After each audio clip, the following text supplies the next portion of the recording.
Lionel Messi, of course, will be a key figure if indeed PSG make it through against Spain. Speaking about the possibility of Lionel Messi going to MLS, this is what the MLS Commissioner Don Garber said.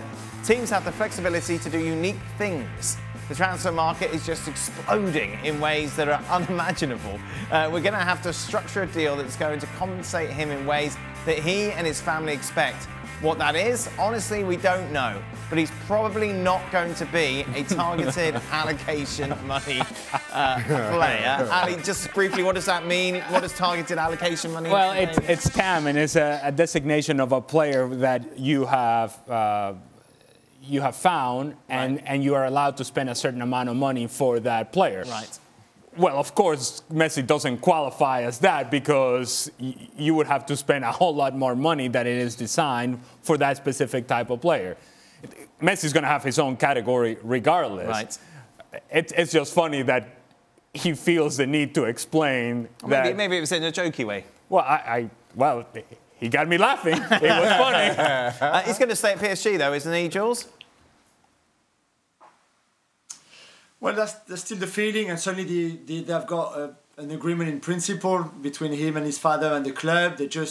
They are talking. They had a meeting earlier last month. I mean, at the end of February. They will meet again in March to try to find the full agreement where he signs the paperwork, the contract, whether it's 2 years, 1+1 extension.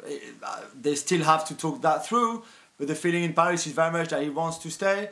And maybe he's just waiting and see where this game against Bayern that we mentioned on Tuesday is going, to see how he feels about next season before completely making his mind up. Because we know that one day he wants to play in MLS, whether this is this summer or the following summer or in 2, 3, 4, 5 years. Doesn't matter. We know that Barcelona, who are really the other option, the third option, but we know, as Tebas said yesterday, they can't sign anybody this summer because they just don't have the money, they don't have space in the wage bill, nothing like that. So let alone Messi and his huge contract. So it looks like it's a final between PSG and MLS, really, and Inter Miami more even than MLS. But I agree with Ali. I mean, I love when people state the obvious. I'm not sure that Don Garber had to say it like that. But imagine you can sign Messi and you say, I'm sorry that we can only make you a DP and you cost too much money, so you'll have to go somewhere else. I mean, come on, of course they will make the effort if they can sign him to make sure that they do sign him. It's so obvious. Thank you very much for watching ESPN FC on YouTube. For more highlights, analysis and exclusive content, be sure to subscribe.